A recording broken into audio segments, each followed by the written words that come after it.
Britain is not murmuring tonight, it's erupting. And this time, the anger has nothing to do with fleeting celebrity gossip.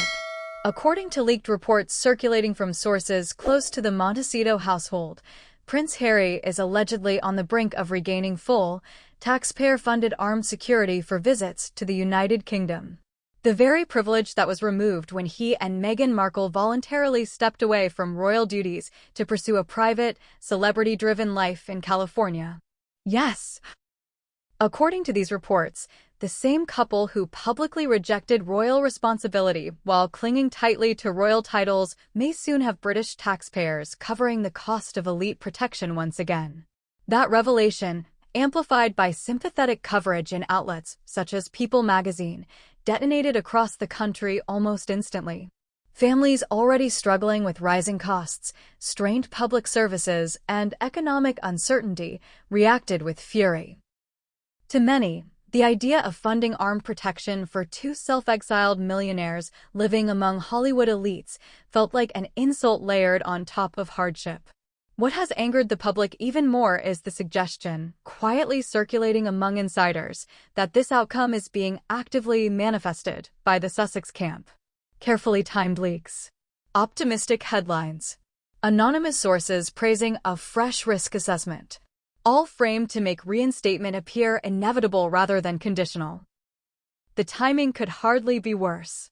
As ordinary citizens face inflation, energy pressures, and shrinking public budgets, the prospect of underwriting security for a couple who chose independence struck a deep nerve. Palace watchers note this is not idle rumor. Reports cite a recent stalker incident and internal committee reviews as justification. But constitutional reality remains stubborn. Prince Harry lost automatic armed protection the moment he ceased to be a working royal. Courts have repeatedly upheld that decision. Security for non-working royals is assessed case by case, not granted by entitlement. Sources suggest the Sussexes are attempting to shift that reality through public pressure rather than legal precedent. The backlash has been swift and unforgiving. Across Britain, from city streets to rural counties, voices have grown louder. Small protests have erupted. Online petitions have gained traction. The anger cuts across class and political lines. Many see this as the culmination of years of perceived hypocrisy, exploiting royal connections for profit while discarding the responsibilities that once justified public support. As one frustrated taxpayer reportedly put it, why should the public subsidize protection for people who give nothing back? At the core of the outrage lies a blunt truth. British taxpayers have no moral or financial obligation to fund security for individuals who voluntarily severed ties with the monarchy and now live permanently in the United States. Harry and Meghan framed their 2020 exit as a quest for freedom. But critics argue it was freedom with conditions, keeping titles, prestige, and monetizable royal status while abandoning service. They embraced life in Montecito, surrounded by celebrities, streaming deals, podcasts, and branding ventures that leveraged royal identity without serving crown or country. Meanwhile, legal battles over security have already cost taxpayers hundreds of thousands of pounds, with Harry repeatedly losing appeals affirming that protection depends on duty, not birth. Yet leaked reports now suggest the possibility of reinstatement, potentially placing the public purse on the hook once more for armed security during occasional visits. Insiders claim the Sussexes' frustration stems from Harry's difficulty bringing the children to the UK without full protection. Critics counter that advance notice has always allowed appropriate arrangements. They argue the real issue is leverage, using security as a bargaining chip for sympathy, access, or family negotiations. What fuels the anger most is the contradiction. The Sussexes condemn institutional constraints, yet demand institutional safeguards. Taxpayers facing their own struggles see this as unjust enrichment, funding protection for millionaires who openly criticize the very system that once supported them. Nowhere is resentment sharper than in Sussex itself. Residents of East and West Sussex feel particularly insulted. Despite bearing the county's name, Harry and Meghan have barely engaged with the region they nominally represent. Since receiving the Duke and Duchess of Sussex titles as a wedding gift from Queen Elizabeth II in 2018, they have made only one brief joint visit, lasting a few hours in October of that year. Since then, nothing. No visits. No acknowledgement of Sussex Day. No presence during flooding, economic hardship, or community crises. Power outages, coastal erosion, rising living costs, locals endured it all without so much as a public word of support from the Montecito pair. Yet, Sussex's name has been used relentlessly in global branding, websites, documentaries, interviews, merchandise. To residents, it feels like exploitation without engagement. Petitions calling for the removal of the titles date back to 2019 and have resurfaced repeatedly. Thousands of signatures reflect a belief that the titles have become hollow symbols of elite privilege detached from duty. Experts note that dukedoms traditionally imply responsibility to the region. Absent that, retention looks increasingly one-sided. As security leaks reignite national debate, voices from Sussex grow louder, strip the honors from those who treat the county as a brand rather than a living community. The irony is sharp. The couple once claimed titles meant little. Now they cling to Sussex fiercely, using it to elevate American ventures while shunning the place itself, leaving locals feeling used and forgotten. The latest leak bears all the hallmarks of a coordinated strategy. Positive headlines in friendly outlets.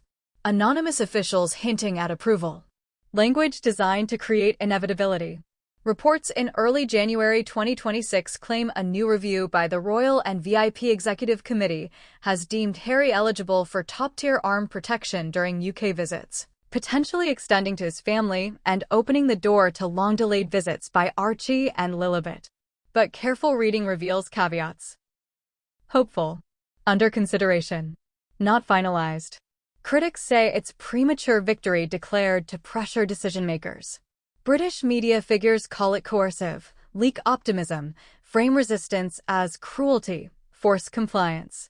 The timing, amid national economic strain, only deepens resentment. A cited stalker incident from Harry's September 2025 visit is repeatedly invoked. Sussex sources insist it proves the need for automatic protection rather than bespoke arrangements requiring advance notice. Yet precedent is clear.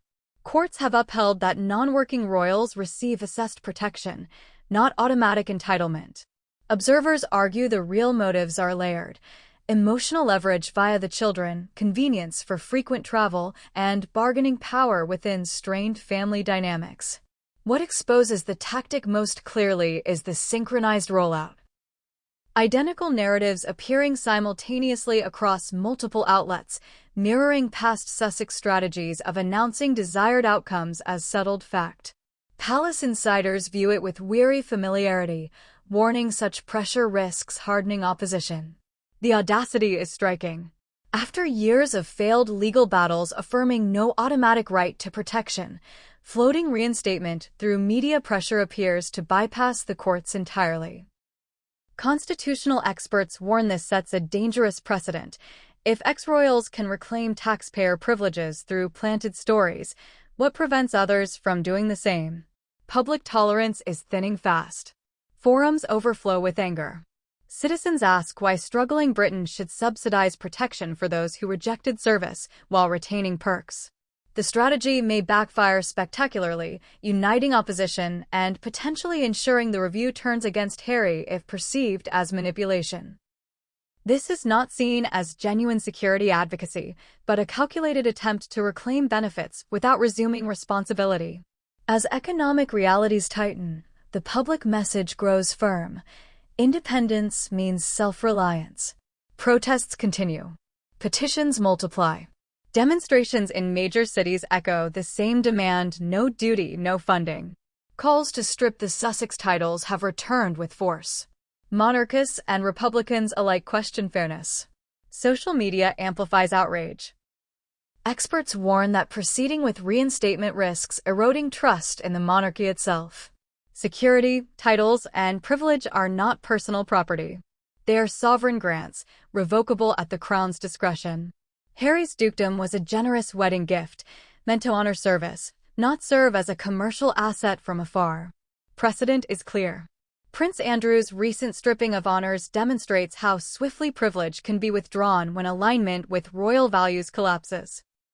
While dukedoms are legally complex, the principle remains: privilege persists only while serving monarchical interest. The Sussexes' contradictions, dismissing titles as meaningless while wielding them relentlessly, have not gone unnoticed. Meghan's past dismissal of concern over titles now clashes sharply with her insistence on formal styling in interviews and branding. Security demands deepen the hypocrisy, rejecting royal duty while demanding its most expensive perk. Critics argue private wealth should fund private protection. Children once shielded for privacy are now selectively featured. Archewell struggles financially. Royal cachet remains central to relevance. The pattern is unmistakable. Reject the institution. Monetize its symbols.